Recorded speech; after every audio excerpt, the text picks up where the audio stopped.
pois a felicidade pura não existe na Terra.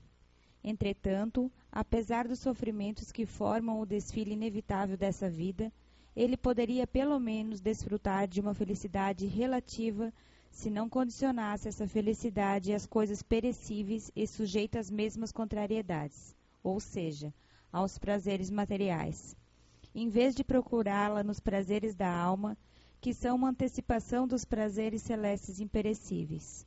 Em vez de procurar a paz do coração, única felicidade real aqui na terra, é ávido por tudo aquilo que pode agitá-lo e perturbá-lo. E coisa curiosa, parece criar propositadamente tormentos que dependia só dele evitar.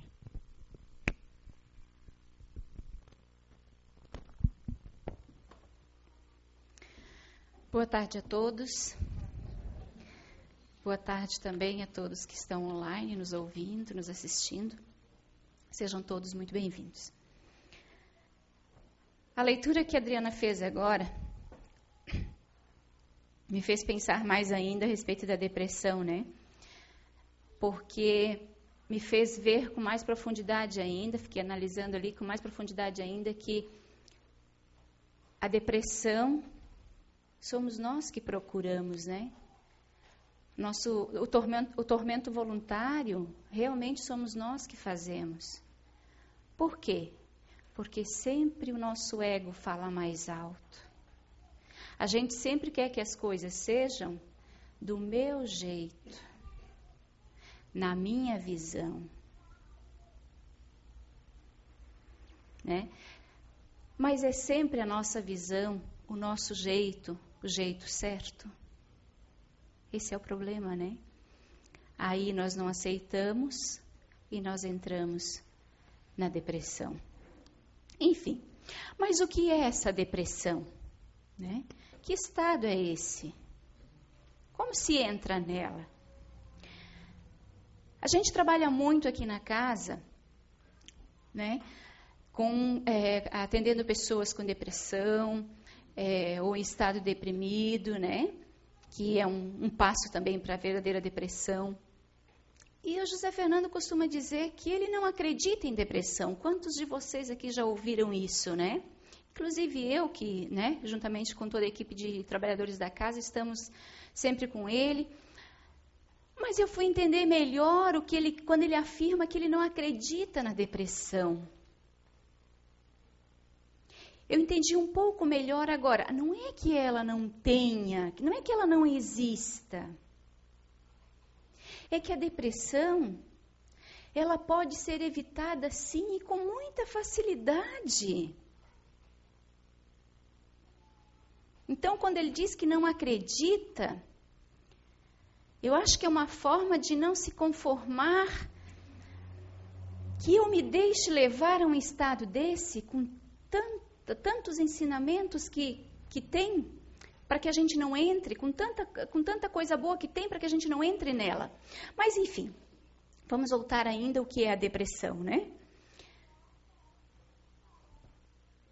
Do que eu já sabia, do pouco que eu já sabia, do conceito que eu já tinha em mente, eu não posso trazer aqui só aquele pouquinho daquele conhecimento que eu tenho. Eu tenho que buscar mais e eu tenho que compreender mais a respeito do assunto para poder aprender e também falar um pouquinho para vocês, né?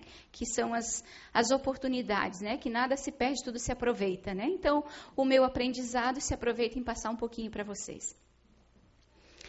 E eu fui buscar, eu gosto muito de buscar textos, né? Eu pesquiso muito, mas não fico assim, tipo, numa literatura só. Eu já falei uma outra vez aqui, eu busco vários conceitos, várias opiniões, vários autores, para eu conseguir juntar e ver se eles combinam, se chegam num bom senso ou num contexto entre eles. Eu fiz isso novamente e a conclusão é, entre psiquiatras e psicólogos, inclusive na visão espírita, né, na visão do espiritismo, que a depressão é um estado intenso, um estado profundo de melancolia, né? E ela se caracteriza por uma lentificação, né? E uma inibição das funções psíquicas, psicológicas e psicomotoras. O que quer dizer com isso tudo? Quer dizer que há um esvaziamento, um esgotamento de energia vital dentro de mim. Essa energia que nos dá vida. Ou seja, quando eu entro nesse estado, eu não quero mais pensar, eu não quero mais sentir e eu não quero mais fazer. Então, eu não quero mais viver, você está dizendo, né? Alguns de vocês podem estar pensando já aí, então a pessoa não quer mais viver. Sim, a pessoa não quer mais viver.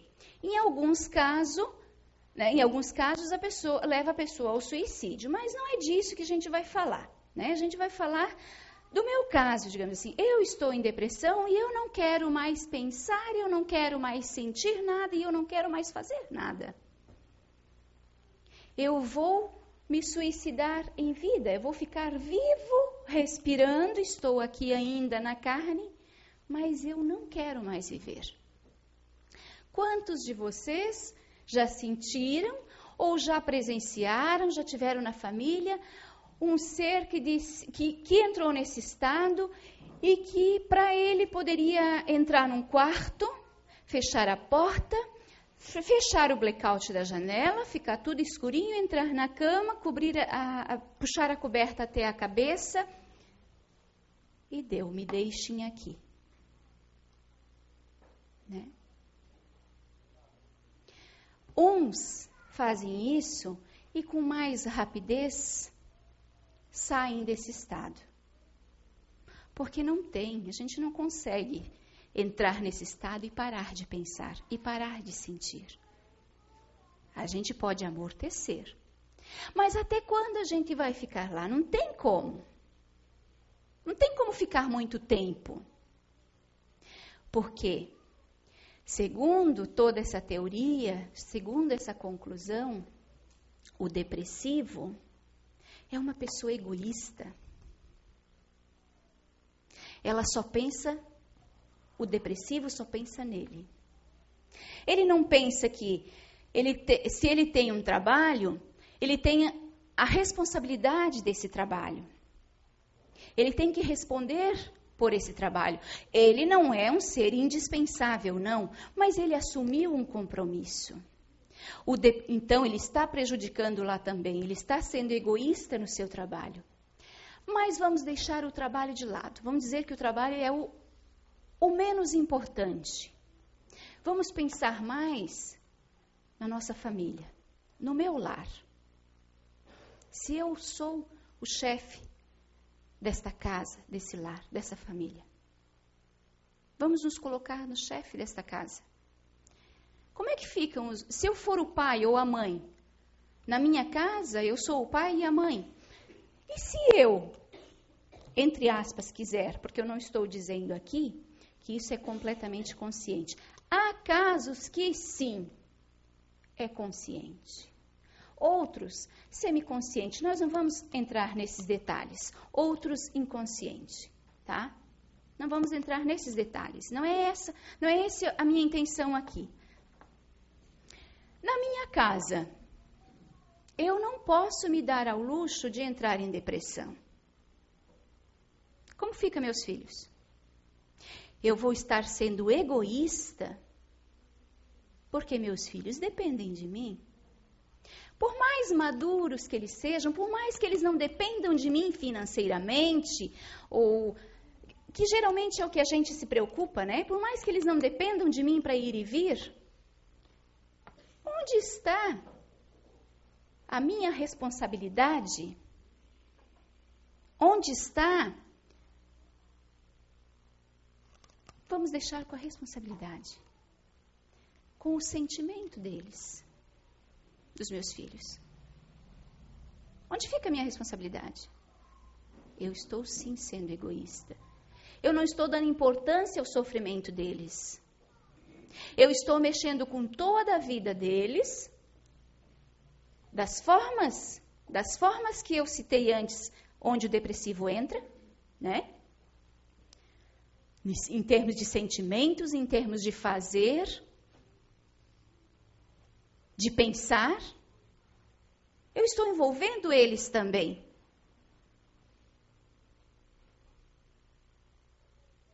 Um filho, a mesma coisa.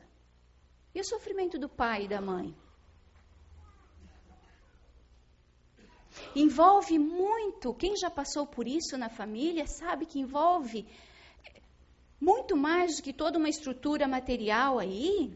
Envolve sentimentos, envolve emoções, que na maioria das vezes é o que mais nos pega, é o que mais nos derruba. Para muitos de nós não é o financeiro que nos derruba, são as emoções. As emoções falam muito mais alto, nos fragilizam muito mais do que o próprio material. Claro que temos alguns de nós que sim, dão uma importância maior ao lado material. Mas não é esse o caso. O que envolve não é o material, ou envolve tudo. Ou o emocional, envolve tudo. Então, nesse conceito que cheguei aqui, eles dizem que a depressão é um modo de evitar as responsabilidades. Consciente ou inconsciente, ou semiconsciente, é uma forma de eu fugir das minhas responsabilidades. Mas por que entramos em depressão?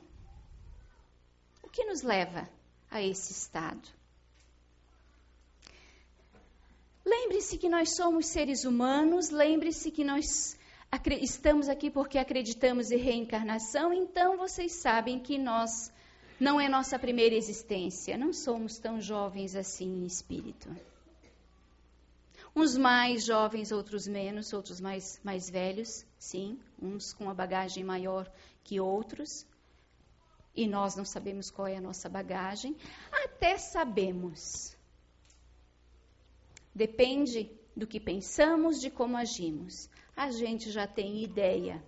E o que passamos aqui também, a gente já tem ideia do que a gente já foi. A gente já faz. Não precisa eu lembrar aqui. Já ouvi muitos dizer, por que a gente não lembra? Seria tão mais fácil a gente lembrar da última reencarnação ou das nossas reencarnações. Eu não acredito nisso. Eu não gostaria de me deparar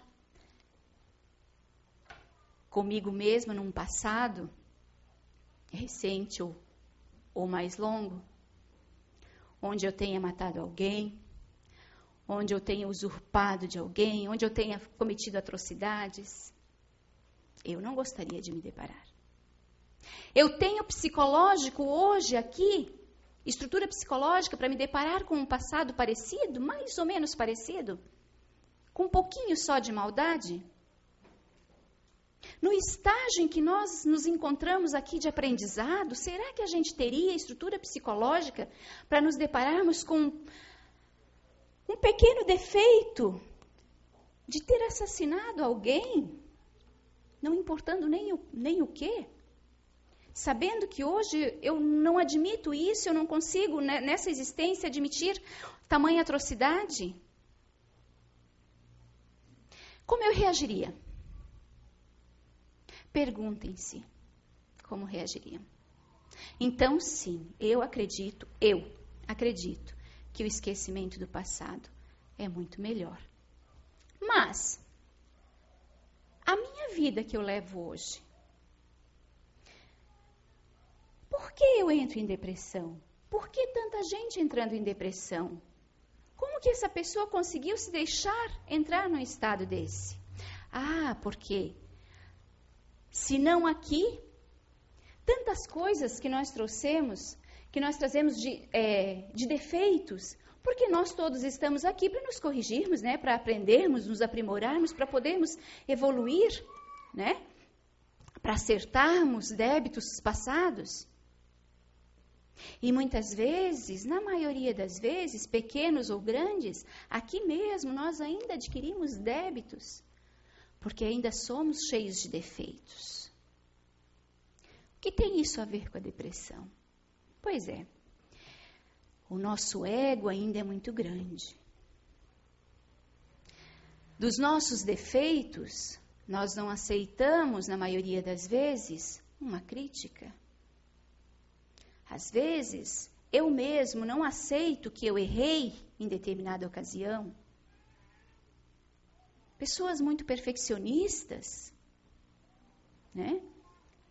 Sentimento de culpa, nos levam a um estado desse. Porque eu começo a me remoer, a pensar, por que isso, porque eu fiz, porque eu não devia ter feito, porque isso devia ser assim, ou fulano não devia ter feito isso comigo, por que fulano me chamou a atenção na frente de outras pessoas, ele poderia ter me chamado sozinho para me mostrar onde eu errei, para me mostrar que aquele comportamento meu não estava correto. Os nossos egos. Nós nos melindramos com muita facilidade. E aí eu vou para casa, ele não devia ter feito isso comigo, porque ele fez isso, e eu entro num círculo vicioso aqui na minha mente, e eu começo a ver fantasmas, eu agiganto essa situação, sempre culpando o outro. E eu vou me deprimindo, e eu vou ficando triste, eu vou ter uma dor de cabeça, eu vou ter uma dor ali, outra acolá, e isso vai surgindo, e eu ainda estou pensando naquilo, vira uma monoideia, e daqui a pouco eu preciso ir ao médico. Porque de alguma forma, quando não somatiza no meu organismo físico, pega a minha mente. Cada um de nós tem a nossa debilidade. Pega a minha mente. E eu vou enfraquecendo, eu vou me debilitando, eu não sei mais pensar, e eu quero fugir, e eu não quero mais saber desse problema. O que mais eu tenho encontrado nos hospitais, na ala psiquiatra, são problemas familiares. Ninguém me compreende, meu marido fez isso comigo, meus filhos agem assim comigo, meu pai disse aquilo. Sempre o nosso ego. São dois aspectos que nos levam a entrar em depressão. Esse é o primeiro, essa fuga da responsabilidade. Quando eu não encontro a solução para o meu problema, um problema financeiro. Eu entro numa paranoia, eu não tenho saída e, gente, o problema vai continuar lá ou vai se agigantar. Mas muitos de nós ainda preferimos fugir. E aí eu encontro lá no hospital alguém que diz assim, eu estou aqui porque eu não sou compreendida, porque tem um problema lá com a casa, porque o banco quer tirar, porque... Como faz para resolver isso? São N problemas. Cada um de vocês já pode ter pensado aí numa situação que te deprimiria. E que se fosse mais profundo, te levaria a um estado onde você quereria fugir, iria querer fugir do problema. Quantos de vocês já não passaram, ou quantos já não presenciaram, ou quantos podem pensar, se acontecesse isso comigo, eu não sei o que faria. Não esqueçam que tudo tem solução.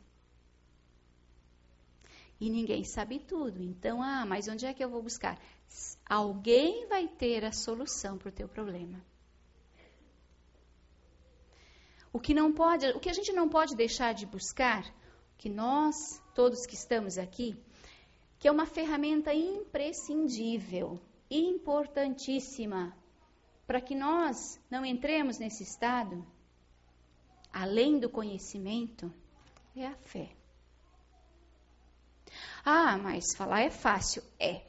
Falar é fácil. Em casa, aqui no trabalho, eu sou uma das pessoas, faço parte da equipe que faz conversa fraterna, né? E a gente dá tanto apoio para as pessoas que vêm lá, né?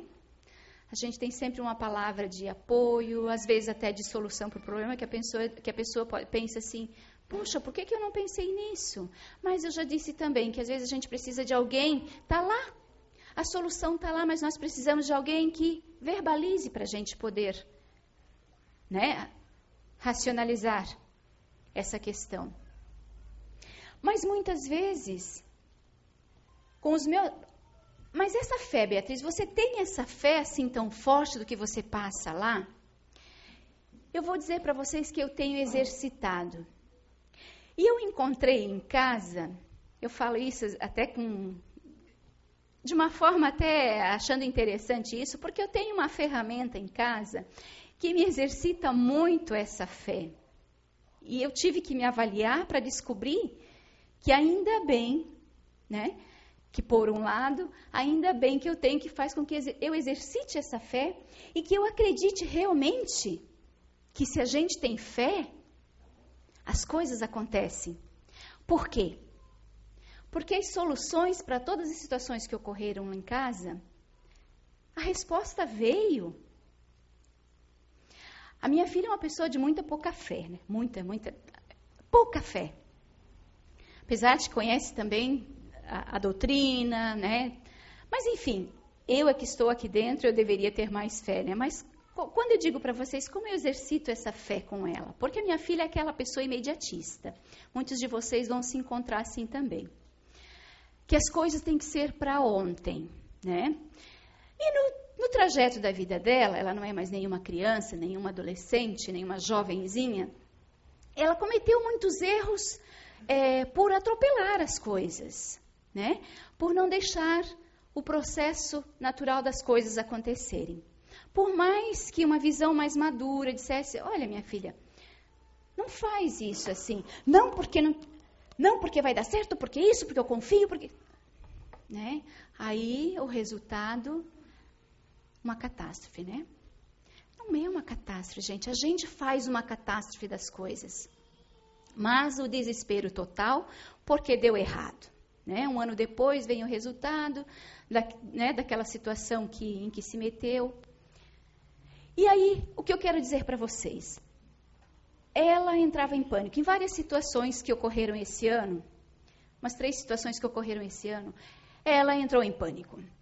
E a vontade dela era, se eu deixasse, se trancava no quarto e fazia aquilo que eu falei para vocês, que muitos de nós gostariam de fazer.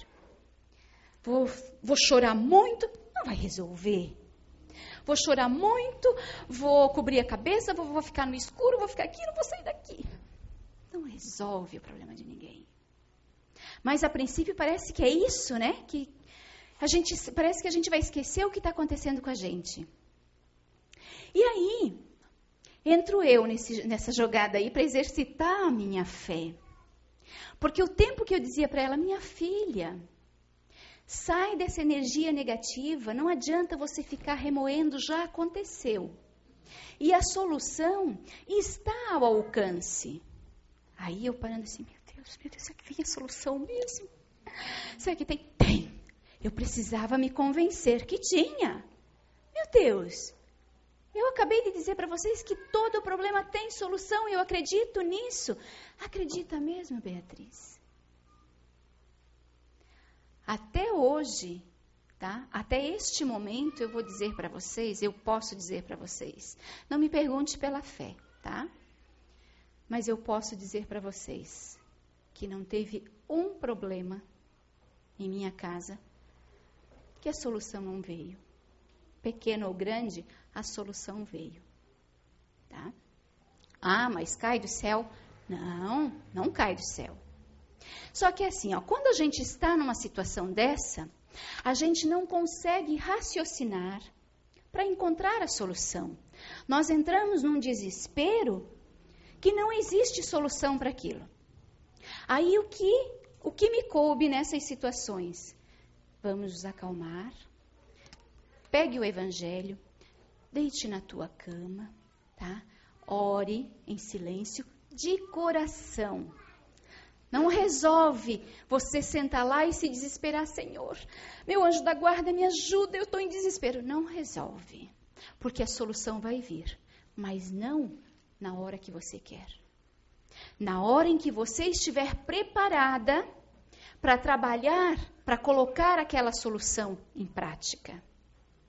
Nosso problema é que nós queremos do jeito que a gente quer e na hora que a gente quer. Vai lá, abra o Evangelho, ore de coração, mas com tranquilidade, precisa respirar fundo, precisa colocar para fora toda a ansiedade, toda a angústia, relaxe. Isso é verdadeiro, isso que eu estou falando para vocês agora, tá? Relaxe, faça o Evangelho, pense o que esse Evangelho está dizendo para você. Ore de coração. Mas nas tuas orações, peça a Deus, entregue para Ele, diz a Ele que você está trabalhando, que você está fazendo tudo o que você pode para buscar a solução. E que Ele te mostre, da forma que Ele achar melhor, que Ele te mostre a solução. Eu lembro de uma dessas situações que eu estou falando para vocês, eu lembro que nós saímos daqui, nós duas, e no caminho ela estava em desespero. E eu relembrei, eu disse, quantas vezes eu preciso repetir sobre a fé? Por que esse desespero todo? Quando você se acalmar e fizer aquele exercício todo de buscar pela fé, a solução vai vir. No caminho, isso para mim assim foi fantástico. No caminho, parado no sinal, né? No semáforo, o telefone dela tocou. Uma das soluções. De repente, um pouquinho mais à frente, o telefone tocou de novo. Outra solução. Os amigos mostrando as saídas para ela. Eu em silêncio. Ela olhou para mim e ela disse, nossa, quanta falta de fé. Quando você relaxa e respira, sabe qual é o problema? A gente fica cego. A angústia, a ansiedade nos cega. A gente fica cego, surdo e mudo. E quando eu digo que tem que respirar sim, colocar para fora essa angústia, essa ansiedade, é preciso sim. Quando você respira, você toma novo ar.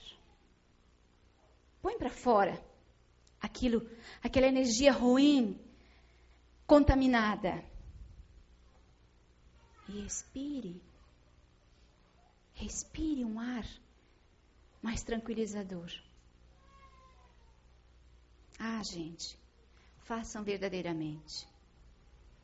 Façam confiando. E entregue o resto nas mãos de Deus, porque você está fazendo a tua parte no teu dia a dia? A solução vem. Mas aí é que está. Nós buscamos, através dos nossos erros, dos nossos defeitos, a depressão. Nós chamamos ela. Tá, nós somos seres cheios de defeitos, sim. Mas com tanto ensinamento que nós temos aí, com a fé, que não é só o Espiritismo que prega a fé. Não é só o Espiritismo que ensina, não. Ah, mas aquela religião lá não dá para ir. Gente, nós não estamos falando de religião. As religiões são comandadas por seres humanos cheios de defeitos como nós. Às vezes, com muito mais defeitos, estão à frente pessoas com muito mais defeitos que nós que estamos aqui sentados. Mas não cabe a nós julgar. É o ensinamento. Passe uma peneira no ensinamento lá na igreja onde você está. Veja o que tem lógica. E veja o que cabe para você. E leve para o teu dia a dia. Bote em prática. Não adianta também aqui você vir e ficar sentado e não pôr em prática aquilo que você aprendeu. Realmente, o resultado não vai cair do céu se eu não fizer o meu esforço. E esse esforço não é fácil. Não é fácil porque a gente quer a coisa mais fácil, né? A gente quer que o caminho esteja livre para eu andar sem pedras, para eu tropeçar. Porque a pedra machuca o pé, atrapalha, faz com que eu demore a minha viagem, a minha caminhada. Mas são esses percalços na nossa vida que nos ensinam. São esses percalços que fazem com que sejamos pessoas melhores. São esses percalços que estão no nosso caminho, mesmo dentro da nossa... Isso é uma alusão. Dentro da nossa família tem uma pessoa mais difícil, né, para a gente conviver. Será que não é essa pessoa, ela sendo difícil de conviver, com os defeitos dela, será que não é ela a ferramenta para que eu seja uma pessoa melhor? Analisemos isso. E daí nós temos ainda esse, mais rápido de falar, é o segundo aspecto que nos leva à depressão, que eu gostaria de falar rapidamente. Esse não nos leva à depressão, na verdade, mas é um aspecto que eu não posso deixar de falar, porque muitos aqui podem pensar assim, mas eu não tenho nada que me leve, eu não sei o que me leva, porque na maioria das vezes a gente sabe qual é o problema, né? Só que daí eu quero fugir. Nesse caso que eu quero falar agora, a gente não sabe qual é o problema. De repente, alguns de vocês vão se encaixar. Nós temos um estado de ser, uma personalidade, que a gente aprende aqui na casa, o José Fernando, inclusive eu coloquei aqui, né, uma literatura que eu pesquisei, que nos ajuda bastante, né, que descreve muito esses estados. E nas duas obras do José Fernando, ela fala sobre as duas falam sobre as nossas personalidades. Uma falando de um lado mais espiritual e a outra, né, é uma questão mais prática, mais do nosso dia a dia lá fora, que envolve mais trabalho, que envolve o eu lá fora. Aqui nos fala sobre isso, mais o nosso lado espiritual, os porquês, né? Mas dentro desse conhecimento tem uma personalidade que a gente poderia dizer, um estado de ser da pessoa, que a gente poderia dizer, essa pessoa, ela é depressiva, ela vive em depressão, porque é uma pessoa que se sente, não sabe por que existe, não sei por que eu estou aqui, ninguém me compreende. Uma vez, hoje eu lembrei disso, que há muito tempo o Fernando falou, e hoje eu lembrei disso. Quantos conhecem aquele desenho, que eu não lembro o nome agora, mas que tem a hiena, que diz assim, ó vida, ó céus. Esse é um estado dessa personalidade. Não sei o que eu faço aqui. Por que eu sofro tanto? Por que eu existo? Ninguém me compreende. Não tem uma resposta para esse estado de ser. Nada o satisfaz. Sempre falta algo na vida dessa pessoa. Se alguém aqui se sente assim, pode não ser, mas se for realmente, se a pessoa não sabe por que ela se encontra nesse estado, pois olha, eu vou dizer para você, você não é um depressivo. Eu falo isso com muito propósito, porque quantos de vocês me viram assim, nesse estado que eu falei, as pessoas que me conhecem mais tempo, me viram nesse estado? Eu posso, não, né? A maioria nunca me viu num estado desse, né? Essa é a minha personalidade. Então, vocês que me conhecem hoje, eu sei sorrir, essa pessoa dificilmente sorri, que não se conhece. Eu sei sorrir, eu sei brincar, eu sei me divertir. Essa pessoa, enquanto ela não se conhece, nada disso para ela. Isso para ela é o cúmulo. Se divertir, o que é isso? Por que essa pessoa é alegre demais? Do que ela está sorrindo? Que falta de lógica, eu não entendo por que ela ri demais. Uma pessoa com esse grupo de inteligência que a gente chama ou personalidade, acha uma pessoa alegre o cúmulo. E tem. Eu era assim. Eu aprendi, quando eu me conheci, eu compreendi por que eu estou aqui, por que eu sou assim, por que eu sou uma pessoa singular, por que eu me sinto diferente de todos os outros. Não é que eu seja melhor, não. Não é essa a intenção. É dizer que eu sou diferente. Eu me sinto diferente. Eu estou perdida no meio dessa multidão porque eu sou única. É assim que o personalista, esse é o apelido dado para esse grupo de inteligência. É assim que o personalista se sente. Mas ele só se sente assim. Esse é o melhor dessa história. Quando ele não se conhece. Eu não consigo me ver mais num estado desse. Enfim, nós trabalhamos muito com isso aqui, tá? Nós ajudamos a pessoa a se reconhecer, a se encontrar, e ela se descobre. Conforme a gente vai colocando, mostrando para ela, ela se descobre. Ela se percebe. Ela vê realmente. Então, tem solução. Teve solução para mim, gente. Teve solução para mim, tem solução para todos os outros personalistas. Tá? Mas e onde entra Jesus nessa história? Como psicólogo, maior psicólogo do mundo. Jesus, ele não pode estar o tempo todo junto conosco em corpo. Ele já esteve. O que nós fizemos? Nós o matamos. Né? Ele foi incompreendido. E já lá, quando ele esteve aqui, ele nos passou as lições como psicólogo. Ele já nos disse como viver. Né? Ele já deixou toda a receita do que fazer para resolver os nossos problemas. E essa receita continua até hoje. Todos os conselhos que ele deu e os escritos que temos hoje, através da espiritualidade, né?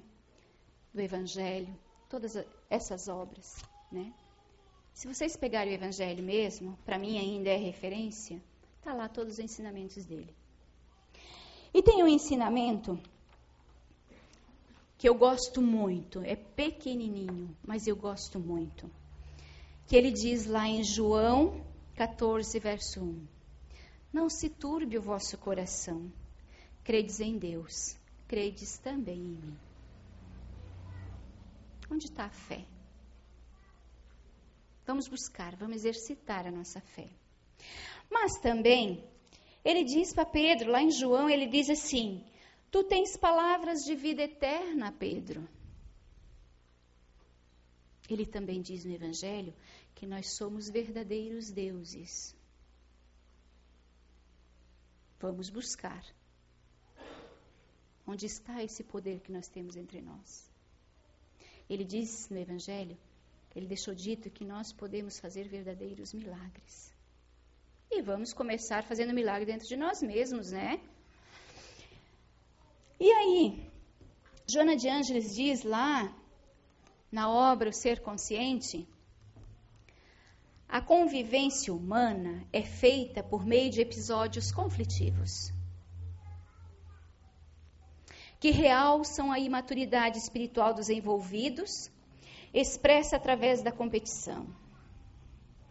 Os mais confiantes e ingênuos, acreditando-se traídos, recorrendo ao ego e equipando-se de ressentimento, o qual anela por desforço, consciente ou não, tudo o que a gente falou até agora, buscam sobrepor o ego ferido. Não diz tudo o que a gente falou até agora? Mas também, eu disse para vocês que a gente precisa se conhecer, né? Principalmente o personalista, né? Para todos nós cabe nos conhecer. E aí eu encontrei também, para finalizar, as palavras de um conferencista, se chama Léo Buscaglia, onde ele diz, ele é um estudioso do amor, onde ele diz que o amor pode curar a depressão, né? Olha de que forma ele diz, eu achei fantástico. Ele diz assim, gosto de pessoas que acreditam que no dia do seu nascimento recebem o mundo de presente. Ele diz, numa caixa. Porém, Fico assustado ao ver que algumas pessoas não se dão sequer o trabalho de desatar a fita que está amarrando a caixa. Abra a caixa, diz ele. Arranque a tampa.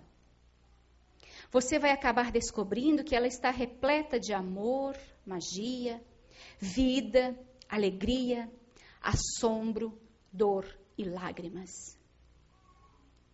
Olhe para esse mundo que é a caixa. Todas essas coisas fazem parte da nossa existência humana. Não apenas as coisas realmente felizes. Não podemos ser felizes o tempo todo. Não dá, diz ele.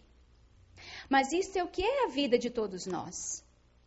Não é empolgante? Entre nessa caixa e você nunca se arrependerá. Você é o melhor de você, diz ele. Você tem em você todos os recursos para se curar. Eu achei fantástico, eu concordei plenamente com ele. Basta nos conhecermos.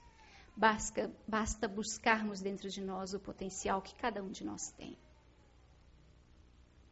Não esqueçam, gente, uns demoram mais, outros demoram menos.